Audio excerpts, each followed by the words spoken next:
I haven't seen a whole lot of movies, so when Beetlejuice 2 came out, I was fortunate enough that its predecessor was one of the few movies I have seen. And while I am a couple weeks late to talk about this film, and around 35 years late to have watched the first one, I feel like I have a pretty unique perspective on this because or maybe just a dumb idiot brain rot perspective, because I actually liked this movie a lot more than the first one. I haven't seen a whole lot of movies, so when Beetlejuice 2 came out, I was fortunate enough that its predecessor was one of the few movies I have seen. And while I am a couple weeks late to talk about this film, and around 35 years late to have watched the first one, I feel like I have a pretty unique perspective on this, or maybe just a dumb idiot brain rot perspective, because I actually liked this movie a lot better than the first one. And while it has been a little while since I saw the first movie, and this movie does have some issues, I think on the whole it was a much more enjoyable movie. Generally, I think nostalgia tends to affect people's view of things uh, pretty heavily, and in regards to Beetlejuice, I am in the position of not being particularly influenced by nostalgia for either one. And while I do have something of a bias toward Beetlejuice due to its artistic nature and my inclination toward more art house style films, I think and hope I can still provide a pretty unique perspective. So the first two big compliments that I can give this movie that are an issue with so many movies in the modern landscape of the film industry is it's not just a cheap cash grab, like a cheap kind of remake knockoff of the original. It tries to do something different and be unique in its own way and set itself apart from the original film. And I really appreciate that. I really like that. It doesn't feel like a cheap cash grab. And while it does capitalize a little bit off the title of the original Beetlejuice, I still think it is a good sequel and it tries to be unique in its own way. And I think it does a pretty good job at that. And the other thing is that it's pretty short. It's around an hour and 45 minutes.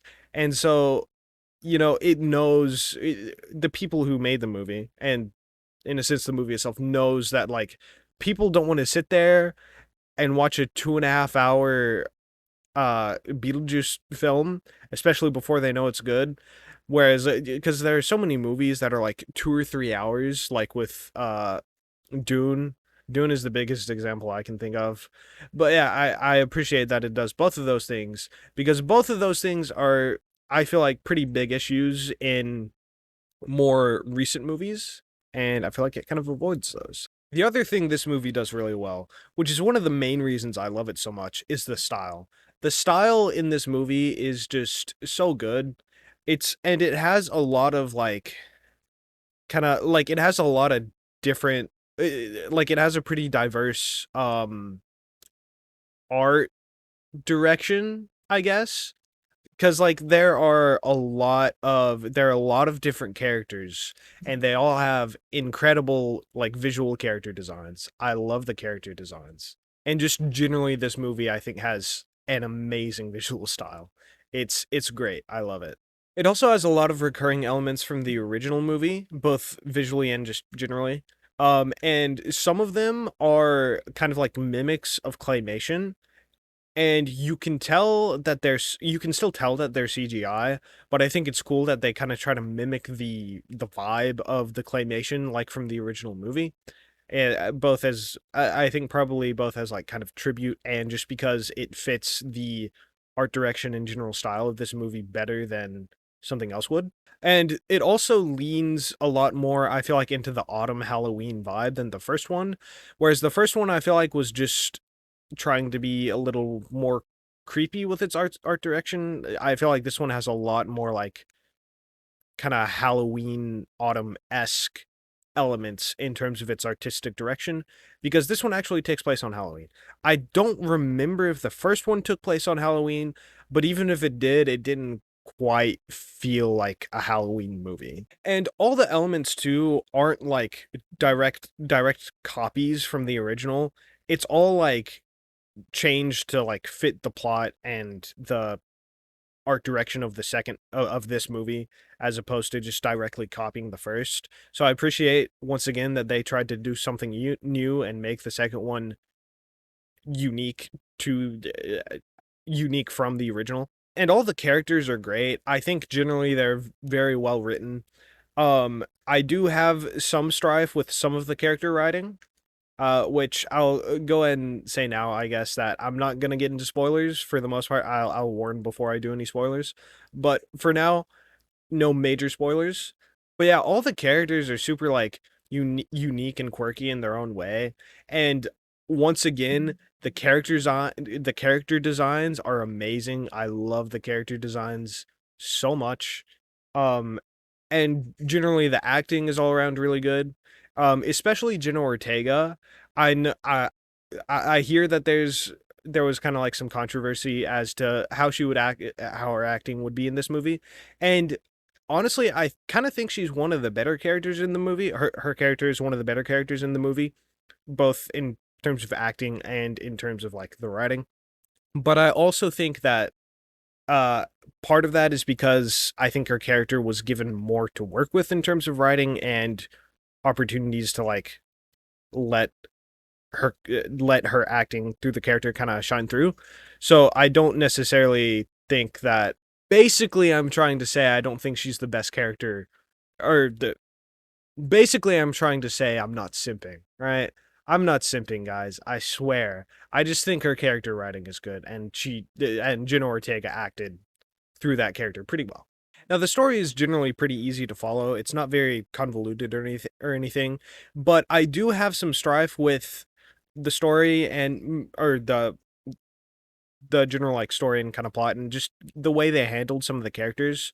For instance, Monica Bellucci's character was introduced as this huge important character, and then she just like and then she's just like not really there interacting with any of the other characters for like most of the movie until right at the very end.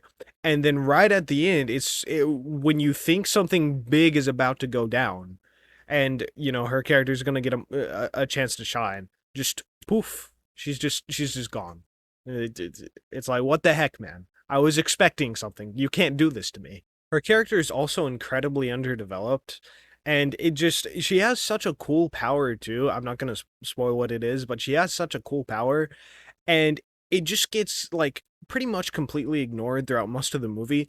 Like the only times she uses her like mysterious power is when it like doesn't have any sort of relevance or significance to the plot or any of the other characters, and she just like doesn't interact with any of the characters like hardly at all. And like it almost seems like she was just brought onto the set purely because, oh, big name actor, we gotta have her on the set. We gotta have her in the movie so people will, but like I don't know, she's just her character is just so underdeveloped and it's just so disappointing. It just gets like completely ignored, or her character just gets like completely ignored throughout most of the movie.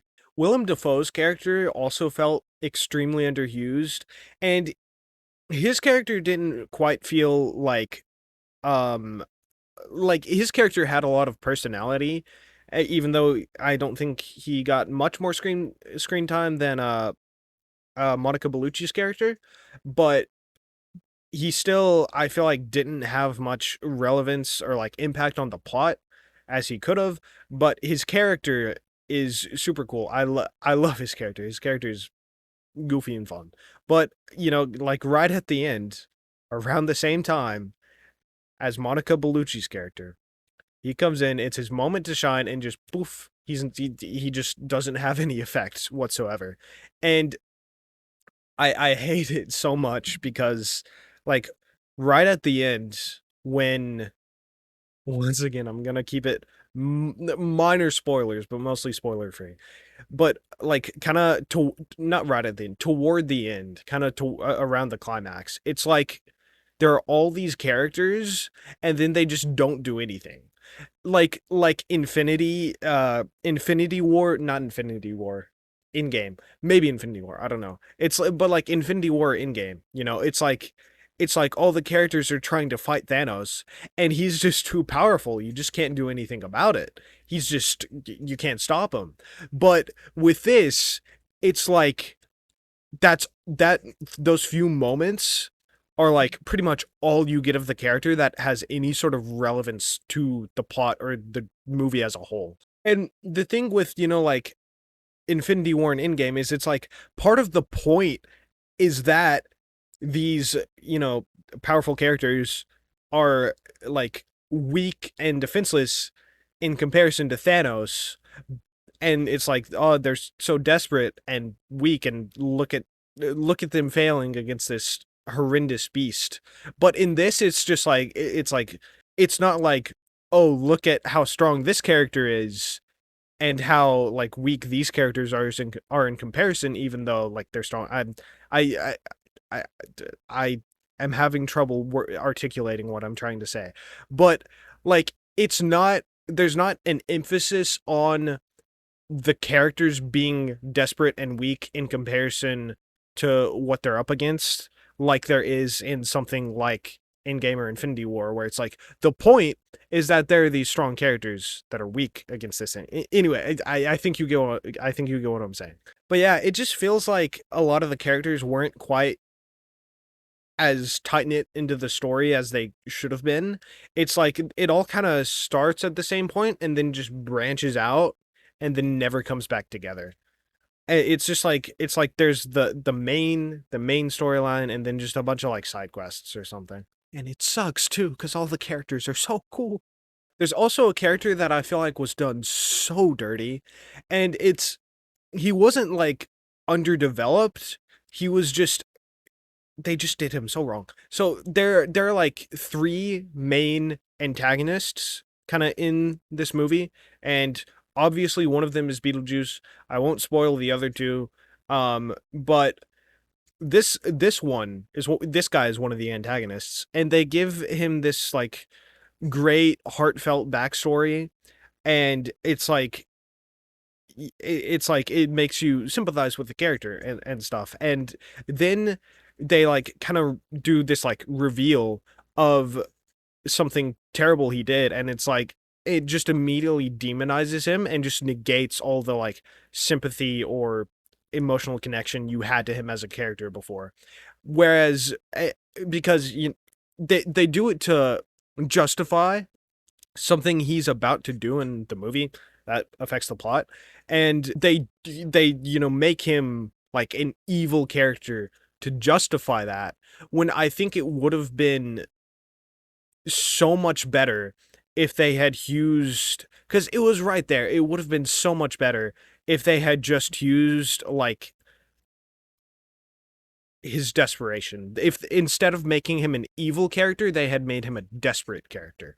I think that would have been so much better. They did my man so dirty. I'm so upset. Why? Why did you have to do this to him? I'm sorry. I'm sorry, J-Man. I'm so sorry. But yeah, anyway, that guy's like my favorite character in the movie, and I just choose to ignore that they added that part to his backstory because I don't think it's true. I don't think it should have been there. I think, look, J-Man, if you're watching this, and I mean I know you're in the afterlife, um but if you're watching this, love you, man. All right, this part's like kind of uh, medium minor spoilers. I don't think it'll really affect your enjoyment of the movie, but it's kind of like where the story kind of like wraps up, and it's like post climax, and it's like slowing down into the uh, uh outro or whatever. That's not the word, but you know what I'm talking about. So there's this thing that happens toward the end that makes you go, "Oh, it was all a dream," kind of. But it's like it doesn't it's not like it was all a dream. It's like something happens that makes you question how much of the movie was a dream, and like something was a dream. You just don't know what was a dream, and you don't know like how much of the movie was a dream, and I feel like it does that really well.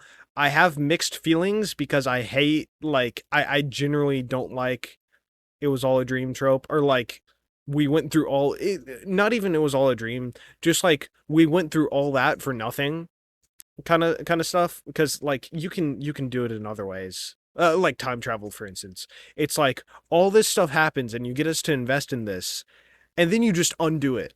Like Troll Hunters. I'm sorry, this is such a stretch, but Troll Hunters had 3 series and then it had like a movie to wrap it all up. And the movie, they time traveled back to the very beginning and changed some stuff and just ruined it all.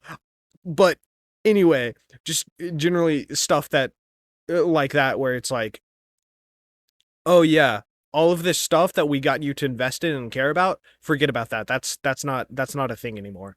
Um so that's why I have a little strife with it was all a dream type stuff. But the I feel like this one does it really well, because it's not like, well, the movie's over and you shouldn't care about any of that stuff because it was all a dream. It gets you to question what was a dream, and like think more deeply about it, and like think about the inconsistencies and stuff toward the end of the movie, or like if there were inconsistencies throughout the movie, and like think about what that like dream thing at the end meant, and just think it just gets you to think about all that stuff. And I feel like that's good, and I feel like that's handled pretty well. And another reason I kind of have mixed feelings about it is because, like, even though it is generally handled pretty well and is a lot, if it is just the it was all a dream kind of thing, it's done a lot better than others.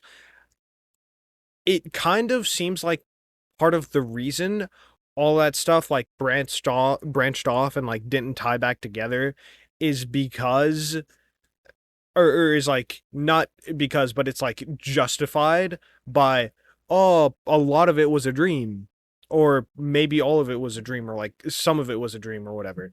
And you don't know. And I kind of feel like it's building up to Beetlejuice 3, where they're going to be like, this much of the movie was a dream, and this is where we start, and the stuff all comes back together and actually ties back together. Or maybe they're just gonna leave it there. I don't know, but either way, I think the maybe it was all a dream thing was done well, but I don't like that it felt like a justification for some of the loose knots in the story. I also briefly want to talk about Beetlejuice. I feel like the character, I feel like he was handled well. Generally, I am not the biggest fan of him as a character, but I think he was good. For me, I like the other characters are the ones I care about more, but Beetlejuice in this movie was good, and they kind of, I feel like, put some of his more like kind of relevant and like human like, some of his more like humanable attributes onto a different character, and then kind of left the more like evil seeming attributes with him, and he felt like more of an evil character. And I feel like for the most part that's good. I feel like they handled that well. The and specifically the like big ego attributes, I feel like are kind of what they shifted over to primarily being on another character. But yeah, if you really loved the first movie, I think you should give this movie a watch. I don't think you'll be disappointed. You might not necessarily love it as much as the first one, but I still think it's worth a watch for any Beetlejuice fans. Um, I love saying Beetlejuice. I say it's so weird. I don't know why, but anyway. And if you liked elements of the first movie, but just like couldn't get into it for whatever reason, then I think you should watch the Beetlejuice 2, because I think you might be in a similar position as me, where I didn't like the first one a whole lot, but I absolutely love the second one, even though obviously it has some issues. Um and if you didn't care anything at all for the first movie, or you don't care and you're just watching to listen to me yap or something like that, then don't waste your time or money, I guess. But yeah, anyway, I'm gonna give this a solid 8 out of 10. Once again, I am slightly biased just because of the more like art house, artistic, experimental feel of this movie, and a lot of Tim Burton stuff in general, stuff like that. But yeah, 8 out of 10. Also, my favorite character, JJ, not his name isn't JJ, but I don't want to say his actual name because spoilers. But my favorite character, as you can, I'm sure can tell, inspired me to set up the go all out with the Halloween decorations, one might say. Um, I also got the face cam fixed a little bit to where you can actually see the wads the neon light thing. Isn't that so cool? Also, I just love this area. It's just so cool. Anyway, like and subscribe. Actually, I have some other stuff. But yeah, I also got a camera on my. I got some light on my face, so that hopefully looks better. Anyway, I hope you guys enjoyed. Maybe possibly consider like and subscribe, and video somewhere. I still don't know where they are, but it'll be more movie and then Berserk, I think. Yeah. Anyway, hope you guys enjoyed. I'll see you in the next one. Johnny, bye bye. I was fortunate enough that its predecessor was one of the few movies I have seen. And even though I'm about 36, and even though I'm about 2 weeks, and even though I'm 2 weeks late to talk about this, and even though I'm around 2 weeks late to talk about this movie. Staring into the camera, staring deep into your soul. I'm not used to this. Are you used to this? I'm staring deep into your soul. I am not centered. Okay. Well, nope, shook the table.